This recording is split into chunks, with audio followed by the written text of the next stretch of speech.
how do you handle the guy that is just great on every single surface? And what do you do when a former grass court major champ has a resurgence that has the field shaking in their boots? On today's video, we're going to talk about those stories and all of the highlights from this past week of four grass tennis tournaments that were so exciting and in some instances so shocking that we just have to talk about it here on the channel. So to my courtside crew, I say welcome back to the channel. This is the Courtside Queen, and we're here to dig into it. Let's go. So this week on grass, we had four tournaments. We had Nottingham, we had Berlin, we had Queens Club, and we had Halle. They say Halle. Sometimes I say Halle. However you say it, it's Halle.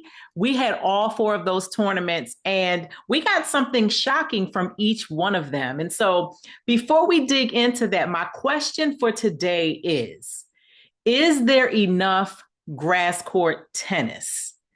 My answer is absolutely not. We only technically get like a month of grass, which is crazy, maybe a month and a half. I mean, there were tournaments last week where we talked about on the last video where Taylor Fritz won, and we had a few others. And then there were four tournaments this past week where we're going to talk about those today. And then there are a few tournaments happening this week. But already in just a few days, we have our third major of the year, Wimbledon. Now, this is such a big major. Like, this is the one that everybody grows up wanting to win as kids when they know that they're going for the goal of tennis. They want to win Wimbledon.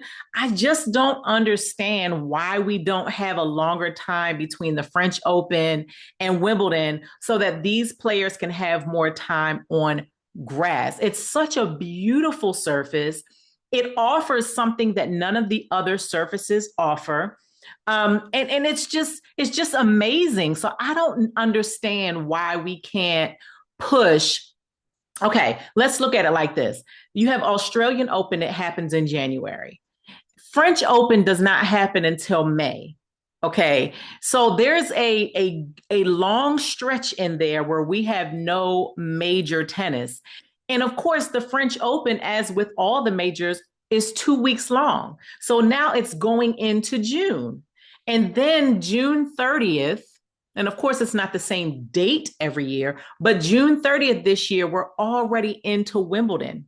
And then in August, we will be in to the US Open. So we have all three of these majors just crammed into this one little section. It just seems to me like we could spread this out a little bit more so that we can enjoy the grass more. We have a lot of clay. There are plenty of tournaments. We have 1,000 level events on clay. Of course, 1,000 level events on hard courts. There are no 1,000 level events on grass, or that is almost like a disservice to the players and to the fans. It's just too short of a season. And that is my take on it. But I want to hear from you. I want to know what you feel about the lack of tournament play that we have on grass. And then because it's such a short season, only 3 weeks of tournaments before Wimbledon. Because there are so many people wanting to play, you have 4 tournaments going on at the same time, or 3 tournaments, or even 2 tournaments. And so the networks are trying to flip-flop back and forth between them so that we can see as many matches as possible. Now, of course, we can always use the Tennis Channel app and we can see all the matches that we didn't get to see. But the point is, the players are not getting enough practice on the surface leading up to such a huge major. So let's dig into these 4 tournaments that happened this week. I'm going to bounce back and forth between them because I want to talk more about the players than about the tournaments themselves. So in the first rounds, we had Naomi Osaka hit the court. And even though she lost her match, she looks really, really good on the grass. I have high hopes for her. I'm not sure how she's going to do, right? Because we know that she's been having some challenges in her comeback. But I do have high hopes for her. I like the way she was looking on the grass. I like the way she was moving. I like the strength that she was putting behind her shots. I like the intention, the thought that she put behind everything. So huge kudos and high hopes for Naomi Osaka as she moves into Wimbledon. Now, when you don't have a lot of tournaments on a surface and you don't have a lot of play happening on a surface, it's hard to say you're disappointed in someone.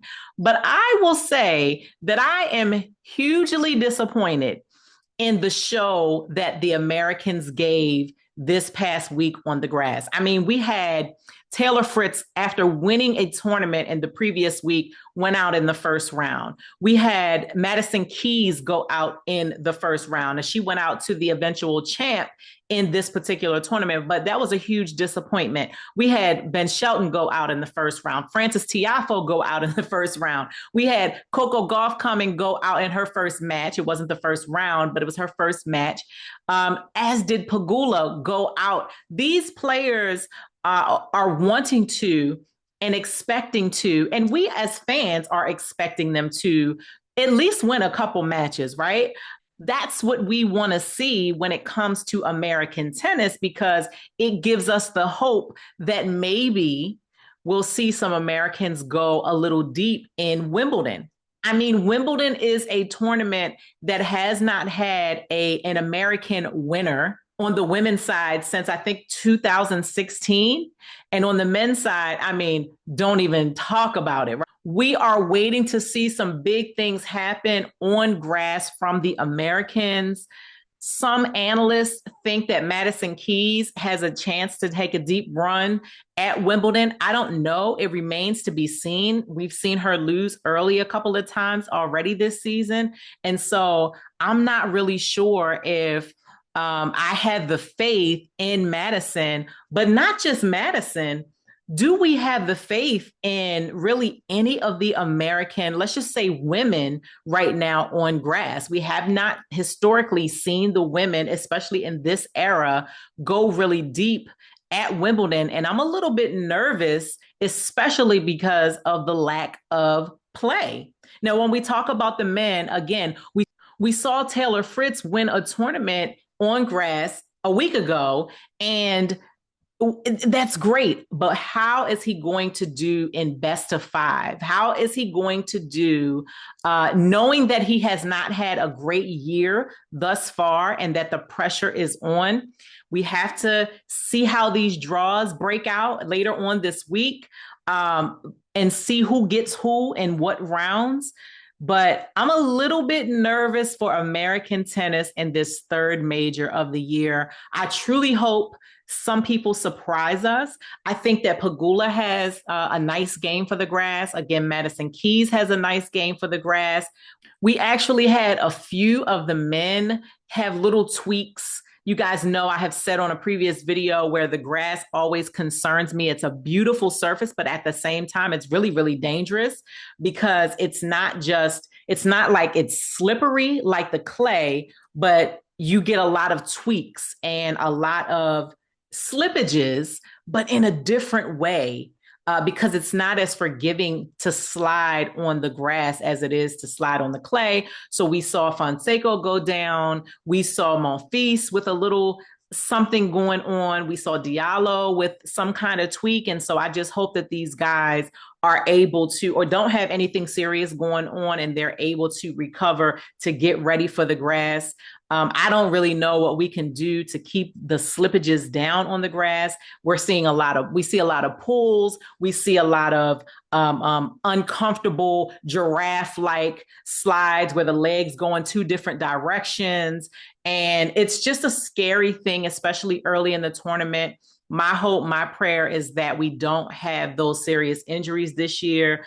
But it's almost inevitable that we're going to have something happen. I just hope it's not anything too bad that's going to keep anyone out of the game for the rest of the season. Some of the other top players that went out early were Jasmine Paolini. She went down to Jabeur, and then I think Jabeur lost in the next round. We saw Monfils go out early to Mackie McDonald, which was pretty surprising to me. But again, there was a slight injury there. And then we also saw Zhang, who actually pulled out before the tournament. She has a neck injury. Hopefully, she'll recover and be able to be back for Wimbledon if she's not back this week. Our number one player in the world on the men's side, Yannick Sinner, he actually went down early. He was beat by Bublik, which was kind of a surprise, right? Because Bublik is such an up and down player, even though he is having a resurgence ever since the French Open. He's doing some big things this year. We'll talk about him a little bit in a few minutes. But Sinner went down early, I believe in his second match in his particular tournament. And again, Sinner has not historically had a great grass court game. However, as the number one player in the world, we kind of always expect him to do well, to win, if not win, at least get to the final in his tournament. And so for him to go out so early was a bit of a surprise. And we just have to see what's going to happen. Is he going to play this week? Is he going to just go straight on over to Wimbledon and practice and get ready, play some exhibitions and things like that? I'm pretty sure that's what he's going to do. But we'll see how far he's able to go. They have him as a co-favorite with Alcaraz to win Wimbledon. I just do not agree with that. I don't think that he has, I hate to say any chance, because as the number one player in the world in a sport that's so up and down, you never want to rule anybody out. But I personally don't think he has any chance of winning Wimbledon, not this year. Some things are going to have to change in his game. I just don't think that he has it. And so we'll see. Maybe he'll make it to the quarterfinals, semifinals, maybe even the final. But at the same time, he may lose in the second round. We just have to see. And then our number one player on the women's side, Aryna Sabalenka, she actually made it all the way to the semifinals in her tournament this past week, where she was taken out by the eventual champ, which is so exciting, not because Aryna lost, but because we're seeing the resurgence. That is the word of the day, I think. We're seeing the resurgence of a former Wimbledon champion, Vondrousova. We're going to talk about her in a moment, but guys, it is exciting. You better keep your eyes on her throughout this tournament that is up and coming, Wimbledon. Okay. Now, Wimbledon released its wild card list, and they have an entire list on the men's and the women's side of just all British players. Most of them, and I am an avid tennis watcher. I know many players, not just the top players, but even those that aren't ranked so high. But most of these players I've never even heard of. But it's their country, and they reserve their wild cards for the people in their country. That is their prerogative to do. There's no rule against it. But the only person they gave a wild card to is former Wimbledon two-time champ, one of my favorite players, Petra Kvitova. Petra Kvitova has won Wimbledon twice. We know her story. We know that she is just coming back in the past couple of months from giving birth to her first child. So now she's a mommy and she's a wife, and she hasn't really won very many matches this season. I think that she's a little bit frustrated. I think that she realizes in the time that she was out of the game, that the game has changed. It has shifted. These women out here are really hard to beat. Petra's getting a little older. I think that she feels like she can't necessarily keep up with the women that are out there unless she does some serious work to change some things to regain her footing out there. And she's a grass court specialist, no doubt, but again, having a really tough time. And through this last week, we saw that she announced that she's going to now be retiring this year after the US Open. And so we are limited on time to see Petra play. I was fortunate enough to get to see her play a couple of times while she was still hot and fiery and winning matches and just playing strong with that killer serve and that pterodactyl screech that she does. I absolutely love it. But I'll be trying to watch as many of her matches as I can. I just don't think, even though she is a specialist on grass, I just don't think she's going to uh, win any, really, I want to say any matches at Wimbledon. But if she does, I think that she might make it to the second round, and that's it. Of course, we don't know what the draw looks like. We don't know what her practice or preparation looks like. We have not seen her on the grass really this year yet. So she may be ready. She may surprise us all. She may make a deep run. But in my opinion, we're limited on the amount of matches that we're going to see from Petra before her retirement after the US Open. So we wish her the best, and we can't wait to see her hit the court soon. I want to talk about Rybakina really quick. I feel she played Sabalenka in this tournament, and I just feel like she has, for me personally, she's been disappointing me quite a lot lately. I feel like she has had these chances to get into these matches and actually take these wins from these top players. Now, I listen to a lot of the telecasters, right? And they really want to put her in the top four. Swiatek, Sabalenka, Coco Gauff, Rybakina. And I just have a problem with her being in the top four when I feel like she is not really holding up her end of the bargain when she hits the court, especially against the top players. I'm seeing her have too many chances and not following through. Now, granted, I know she has a lot going on in her personal life. I know she has a lot going on in the situation with her coach being suspended, and she's having to kind of be out here alone on an island with a lot of pressure on her. But I just feel like, I don't know if it's that she needs to up her level, if she needs to up her energy, if she needs to up her belief, but I'm just seeing her be in position to win these bigger matches. And when I say big, I'm saying just against the big players. And she's falling short. It's kind of becoming a disappointment to me. I really want to see her do something different. She's a better grass court player than Swiatek. She's a better grass court player than Sabalenka. So these are two players that she should be beating on grass. And she had that big chance to beat Iga even on clay this year at the French Open. I need to see her come through. Come on, let's go. I mean, listen, I'm rooting for her, right? Because I don't dislike her. I just want to see her do bigger things. Let's go. Sidebar, have you guys seen the mixed doubles list for the US Open? Oh my goodness, I have to talk about this. Even though we're talking about grass court season, I'm super excited about what's going on at the US Open this year because they changed the format. They're, struggling with doubles and trying to figure out what they should do with doubles in these major tournaments. The players are like, we need to take this out. I heard someone say the doubles players are coming and they're taking up hotel rooms and there's not enough hotel rooms for us. And people just kind of don't respect doubles as much as they probably maybe ought to. I don't know if it's an ought to or not, but as much as they maybe should.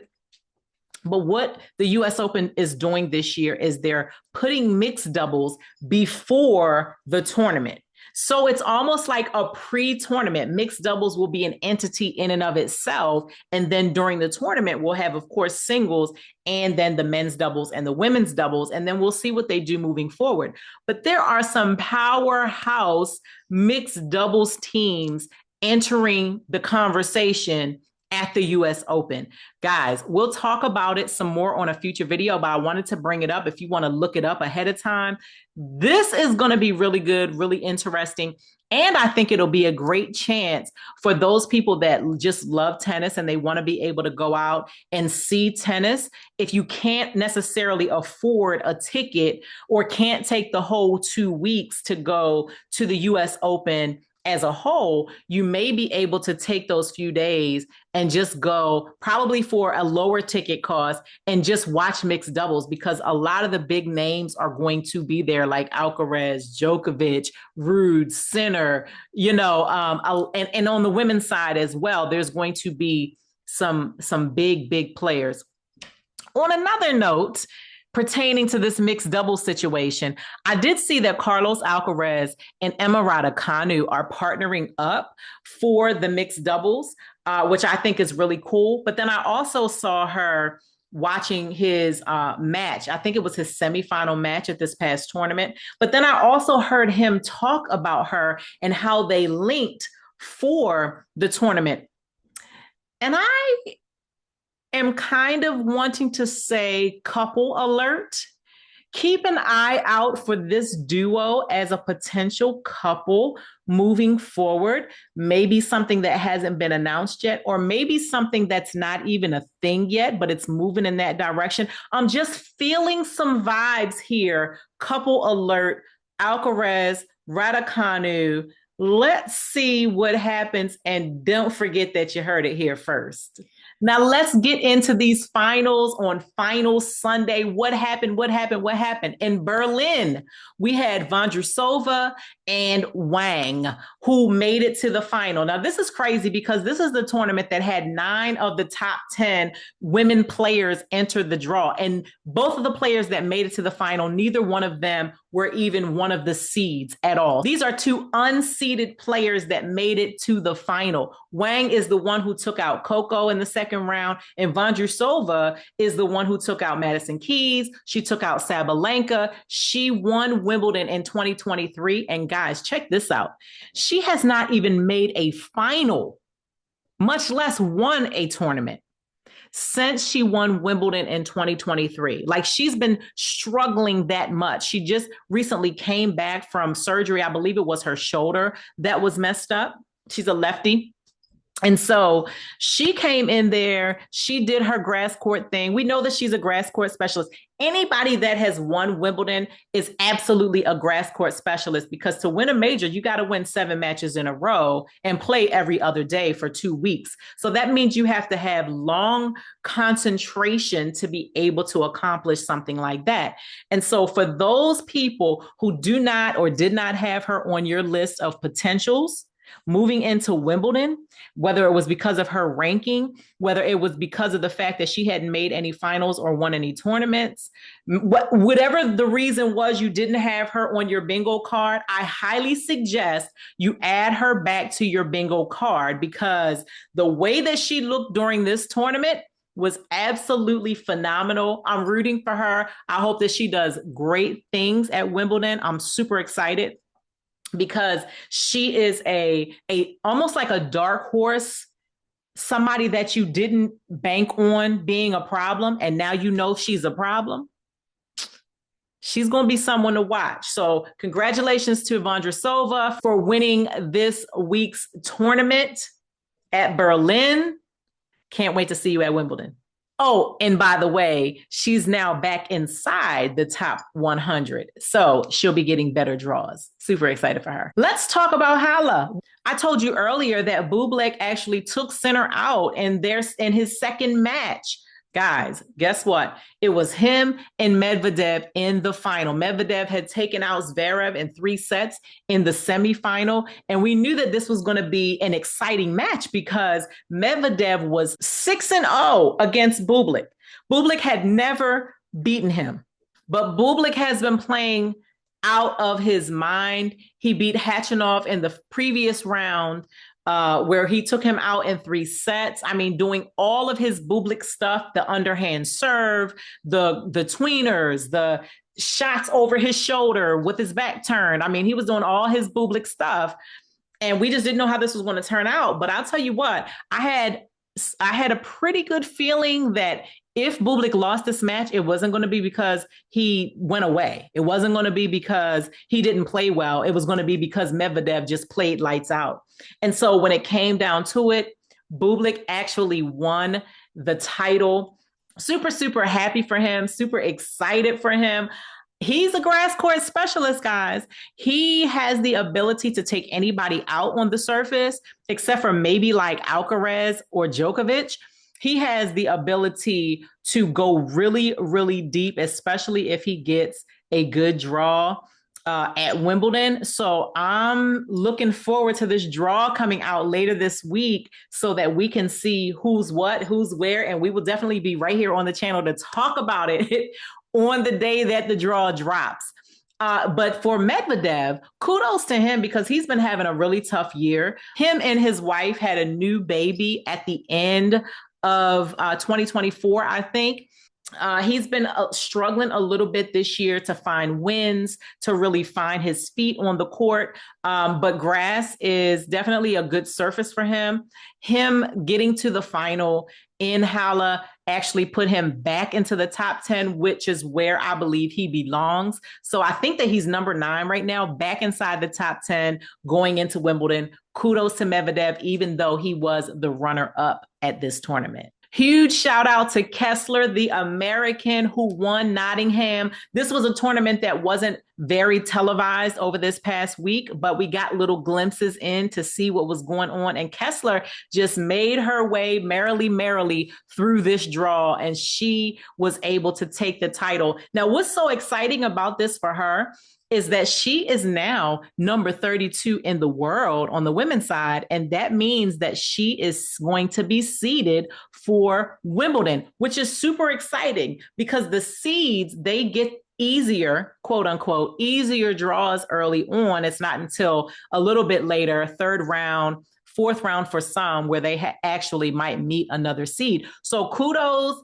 claps, golf claps for Kessler, who took the Nottingham title. Last but not least, we have our boy Carlos Alcaraz, who is on a tear. Guys, he's number 2 in the world. In my personal opinion right now, he's playing like he's number 1. He has taken out Sinner 2 times in Sinner's comeback after his suspension. Once right before the French Open, which I think was Rome.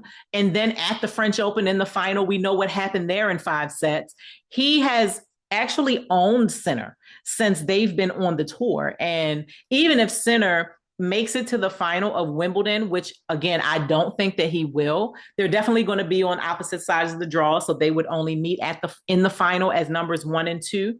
But there's no way Sinner is going to beat Alcaraz. If he makes it to Alcaraz, it's just not happening. I don't see anybody taking out Carlitos Alcaraz at Wimbledon, where he is the defending champ, except for maybe small, slight chance Djokovic.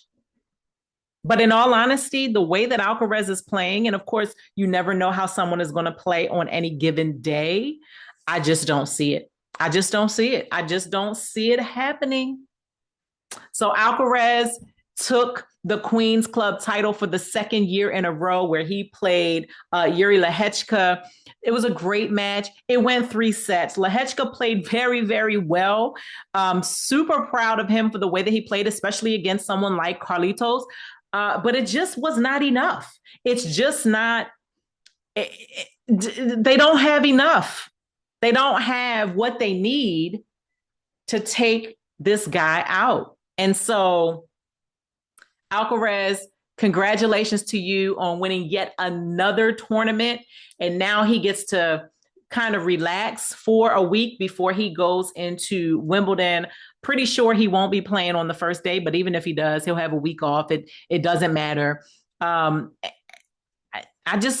mean, my words just will not form to talk about the magnitude of the likelihood that this man is going to win back-to-back majors.